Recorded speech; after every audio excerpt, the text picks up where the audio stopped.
رفیق گلم، یه چیزی میخوام بهت بگم که اگه متوجه بشی شاید نصف قصه های زندگیت کمتر شه. همه چیزو به خودت نگیر.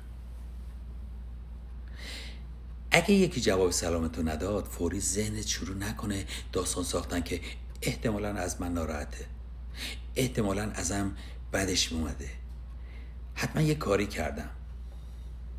یا اینکه اگه یکی پیامتو دیر جواب داد فکر نکن که ممکنه دیگه برات ارزشی قائل نیست. یکی با اخم ممکنه از کنارت رد شه، ممکنه با خودت بگی حتما من باعثش شدم.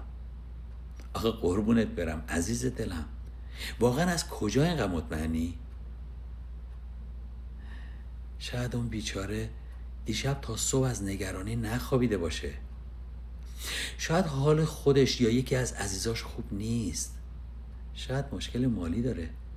شاید 1000 تا فکر تو سرشه که اصلا متوجه تو نشده. آخه ما آدما یه عادت خیلی بد داریم که خیلی بی صدا آرامشمون رو ازمون میگیره. اینه که ذهنمون جای خالی رو با بدترین احتمالا پر میکنه، اونم معمولا علیه خودمون. قربونت برم. در حالی که واقعیت اینه که بیشتر مردم اونقدر درگیر زندگی، نگرانی ها و مشکلات خودشون هستن که خیلی وقتا اصلا فرصت فکر کردن به ما رو ندارن. اون وقت هر بار که تو رفتار دیگران رو شخصی میکنی انگار کنترل حال دلتو میدی دست آدمایی که شاید حتی خبر ندارن تو از رفتارشون ناراحت شدی. پس عزیز دلم بیا از امروز یه تمرین ساده انجام بده. خیلی ساده است. بیا قبل از اینکه از رفتار کسی دلخورشی 3 تا دلیل دیگه واسش پیدا کن. 3 تا دلیلی که هیچ ربطی به تو نداشته باشه. باور نمی کنی همین تمرین کوچیک چقدر سوء تفاهمات، دلخوریا، استرس ها و حتی دعواهای بیهوده رو کم کرده. یه چیز دیگه هم یادت باشه، همه رفتارهای مردم درباره تو نیست. بعضی وقتا فقط بازتاب حال خودشونه.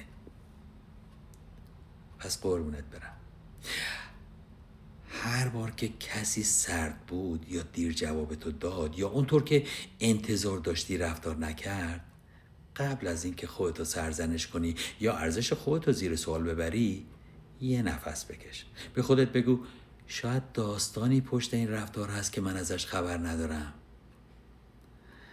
همین جمله میتونه آرامش خیلی از روزهای زندگی تو نجات بده. تو روانشناسی به این اشتباه ذهنی شخصی سازی میگن. یعنی ما بدون شواهد کافی رفتار دیگران رو به خودمون نسبت میدیم. یکی از بهترین راه‌های آروم تر زندگی کردن اینه که یاد بگیریم همیشه اولین برداشت ذهنمون رو باور نکنیم.